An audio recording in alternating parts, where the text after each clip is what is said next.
Hello everyone, welcome back to my channel. I'm Ashley and today we are going to be doing my June empties. I love empties. I feel like they give you a really good perspective on how somebody genuinely feels about a product when they have used it from start to finish. And honestly, I find it exciting to actually complete something and be able to get it out of my collection, out of my house, and out of my life. Well, unless I'm going to repurchase, in which case I will tell you if it's something that I feel like I would again spend my hard-earned money on. Now I know Gemini season is over, but I'm in full denial and I don't care. So let's go ahead and jump into all of my empties. I actually had to upgrade my basket because I had so many empties this month, which feels so good. So let's go ahead and start with, I think I've got one body care item in here. Yes, just one body care item in here, and that is this right here. This is the Village Naturals Therapy Stress and Tension Relief. It was a bath salt that had juniper, orange, and menthol in it, along with, I want to say it had, sea salt and Epsom salt in it. This had been sitting in my bathroom with like literally this much left in it for an embarrassing amount of time. So I finally got it used up a few weeks ago.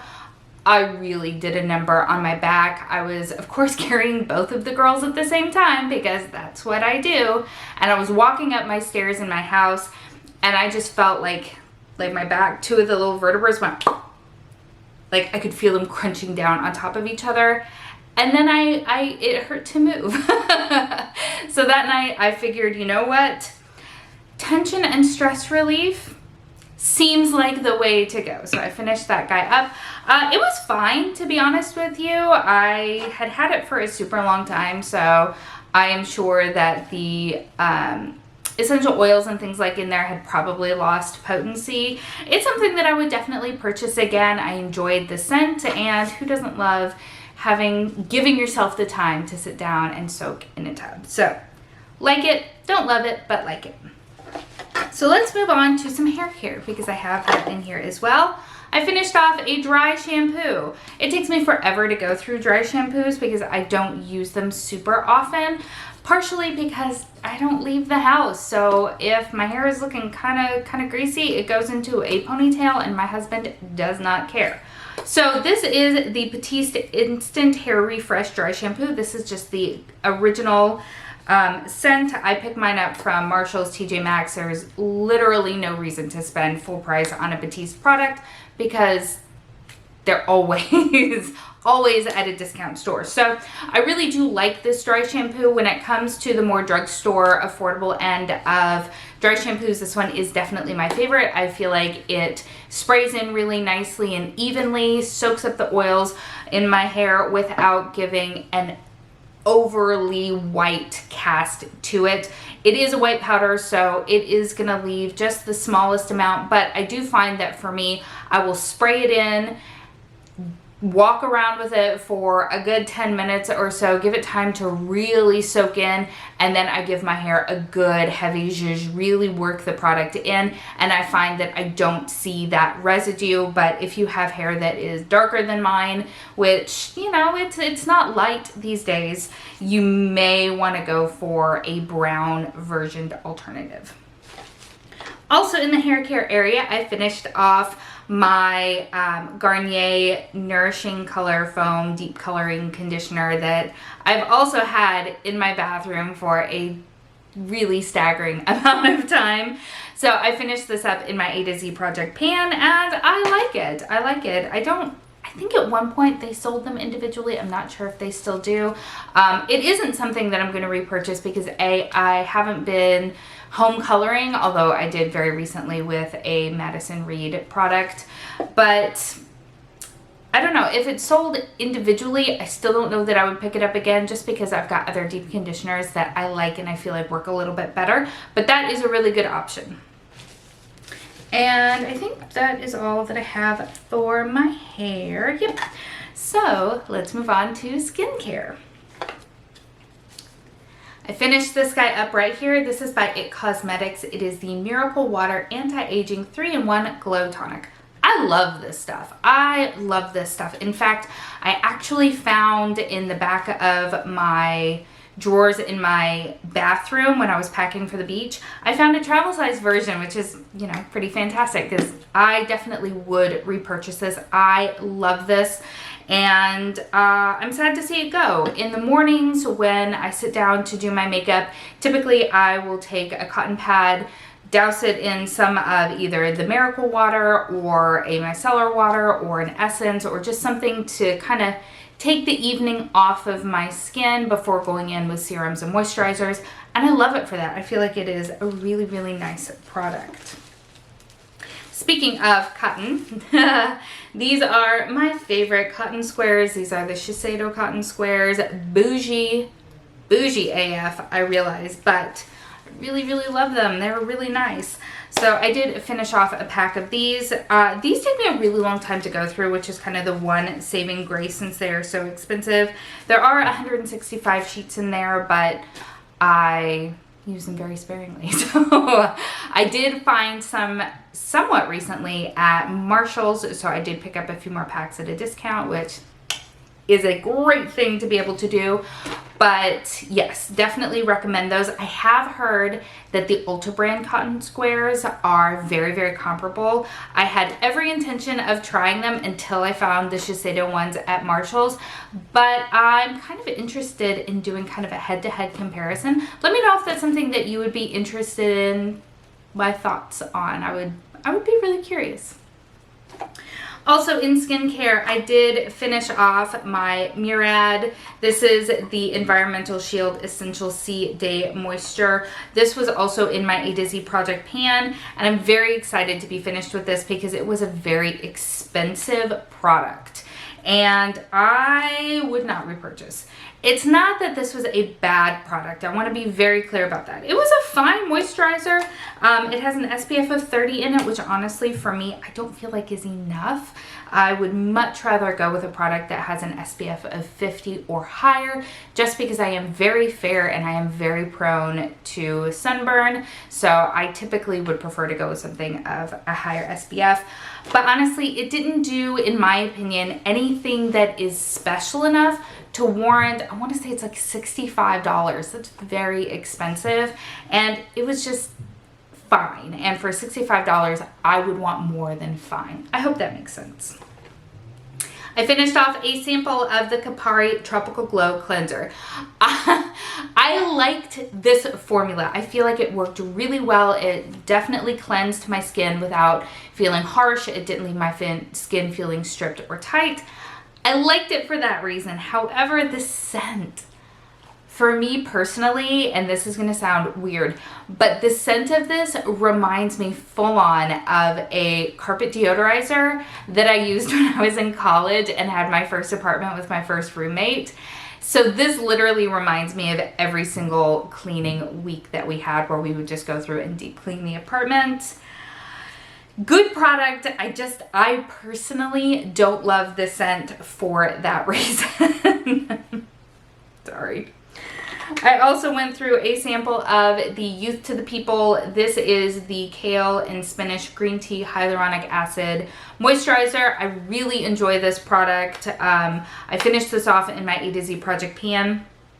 I really enjoy this product. I'm not 100% sure that this is a product that they sell anymore, which is kind of a bummer because I felt like it was a really nice moisturizer.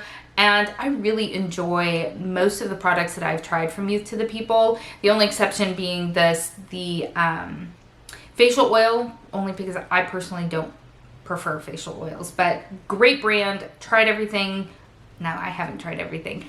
Everything that I've tried, I've enjoyed. So I would definitely purchase that again if it were available. I also finished off a deluxe sample of the Hey Honey Come Undone Face and Eye Daily Makeup Remover. So this was kind of like a cleansing balm in a tube, and I did not love this. I will be very honest, I did not love this. I did not feel like it did a good enough job of removing my makeup on the first cleanse that I had to go in with a more kind of get in there cleanser to finish taking off or even breaking down the makeup that I was wearing. So I didn't love it. I mean, it wasn't the worst that I've tried in that standpoint, but it really falls in the middle, maybe a 5 on a spectrum of 10. So didn't love it, but honestly, it is very, very heavily scented as well. And it's very heavily scented of roses, which personally isn't my favorite scent either. So definitely not something that I would repurchase or something that I would recommend, not specifically because of the scent, although it was pretty heavily scented, but it didn't do enough for me. And then the last skincare item that I finished off, also in my A to Z project pan, is a sample of the Peter Thomas Roth Irish Moor Mud Purifying Black Mask. I would not purchase this. I did not enjoy this. I didn't feel like it did anything for my skin. Honestly, I just used it up to complete a goal in a project. I would absolutely not purchase this. This is not something that I can personally recommend because I saw literally no benefit to using it. And I have said in the past, and this might be an unpopular opinion, I feel like Peter Thomas Roth is overpriced for what it is. Sorry, not sorry. And that leaves us with makeup. And I have another deluxe sample because, you know, I'm trying very hard to work through those because I just have so darn many because I love many things and now they've taken over my life. So I have a deluxe sample of the Urban Decay Eyeshadow Primer Potion. This is the original version. I love this. This is my favorite eyeshadow primer. I have said that in the past, although I've been using one from Ulta lately and I really like it too. I still think this one's my favorite, but it comes in at a close second. So really love this. I have some full sizes that I purchased, I think at the end of 2020 when they were on sale. So I don't have any current plans of repurchasing, but it is one that I've purchased again and again because I think it's a really quality, solid product. I also finished off my deluxe sample of my Charlotte Tilbury Airbrush Flawless Foundation. Mine is in the shade 1 Neutral. I actually fell in love with this foundation so much in having used this sample that I did purchase the full size in, I think, the last round of the Sephora sale. I think it's a stunning product. I love the way it looks on my skin. I feel like it just looks really healthy and nice without being too matte or too radiant. I feel like it just does exactly what the name suggests. Airbrush Flawless Finish. I think it is just gorgeous. And I do definitely recommend it. As I said, I have already purchased the full size and I look forward to breaking into it. The last two items that I have in here are mascaras. So I am finally, sadly, saying goodbye to my L'Oreal Voluminous Mascara Primer. I love this. You guys know I've raved about this forever and forever. It is so good. I've had this one open for so long. Like, I feel like this is what the wand looks like, and it is absolutely perfect for my personal taste. It is a natural bristled wand that has kind of shorter bristles on it.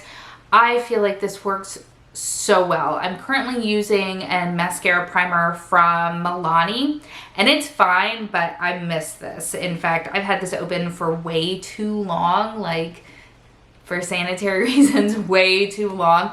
But I've just had such a hard time being able to let go of it because I would try something else, not like it, and then go back to this. So finally saying goodbye, but this is a 100% will repurchase, holy grail status. Absolutely love it. It is so good. And then the last one is a mascara from Maybelline. This is the Sky High mascara that was making all of the rounds and hype on TikTok, and I have kind of mixed feelings about this. I do like the wand. I don't typically go for the rubberized bristles, but when I do, it's in this format. They are very short, and so they're not super stabby because I really try to get in there up against the lash line, and when they're long and spiky, I just poke myself in the eye. And I realize that that is an Ashley issue, not an everybody issue, but if you have that concern, this one doesn't do that. So I did like that very much. And more often than not, I really enjoyed the way my lashes looked. It could feel a little bit heavy at times, like physically I could feel it on my lashes, which was a little strange, but not a deal breaker by any means. I do though feel like this dried out a lot more quickly than other mascaras that I've used in the past and loved, even from drugstore and high-end. So I don't know if I would pick this one up again because I feel like I have other mascaras that I just prefer more than this one. But it was a good mascara and I'm glad that I used it and used it all up because I feel like it was good enough. There are my empties. I feel like this was a good month and I'm really, really proud of the usage that I've had. That was a bit of an odd statement, but I am. It's nice to see that feeling of accomplishment when you've actually completed something. I think that's where I was going with it. What have you finished up this month? Was June a good use up month for you? Let me know in the comments below. And have you finished off any of these products or used them in the past? And what are your thoughts? Do you agree or do you disagree? I love chatting with you down there. As always, everything that I have used up, everything that I'm wearing on my face, my cool shirt, my cool earrings, basically anything and everything that you might enjoy will be linked in the description box below. So if you're curious, make sure to check it out. Thank you so much for spending some time with me today. I hope that you're having an amazing day and I will see you next time. Bye.